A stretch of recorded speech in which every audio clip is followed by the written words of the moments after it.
Dobrodošli na U sebi. Danas pričamo o čudovištima koja zapravo pokušavaju da nas zaštite. Zamisli da ležiš u krevetu kasno uveče.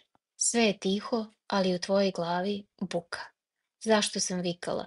Zašto sam se posvađala? Zašto sam se prejela? I onda to poznato pitanje izroni. Šta nije u redu sa mnom?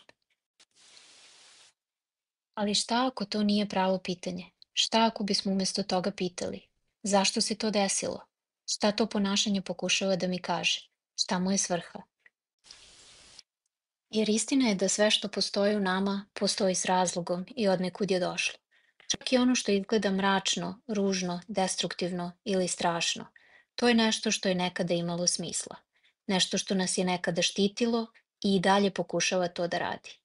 I umjesto da se borimo protiv tih delova, možemo da ih pogledamo sa radoznalošću, poput naučnika koji proučava nešto nepoznato ili prijatelja koji sedi pored nekoga ko pati. Zamislite da neko vama blizak doživi težak dan. Kako biste pričali sa njim? Verovatno nežno, saosećajno, strpljivo. Koliko biste mu dozvolili prostora da bude zbunjen, zatečen, frustriran, ljut, tužan? Zar ne zaslužujete isti takav razgovor i vi sa sobom? Kada pogledamo u sebe bez osuđivanja, možemo da postavimo prava pitanja. Zašto si tu? Od čega pokušavaš da me zaštitiš? Kako si mi nekada pomogao? Recimo da se tog dana iz vas pojavila veštica. Glasna, ljuta, kritična. Vikala je na nekoga ko se ubacio u red, prekorila partnera, ošamarila detetovu grešku rečima. Umjesto da je potisnemo, možemo da je pitamo. Ko se meni nekada ubacivao ispred? Ko me je učio da nema mesta za moje potrebe?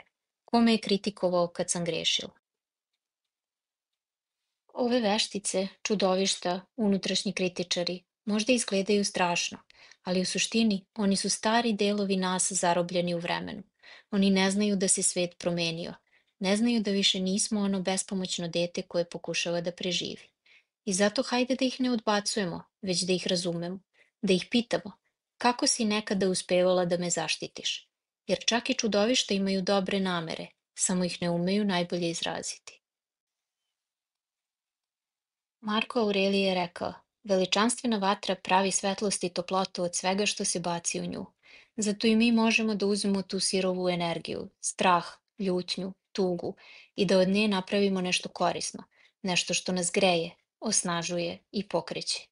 Naši unutrašnji neprijatelji mogu postati naši saputnici, ako im damo šansu da budu viđeni i shvaćeni.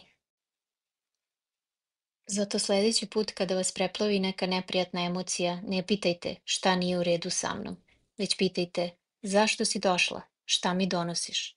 I tu možda prvi put počinje pravi razgovor sa sobom.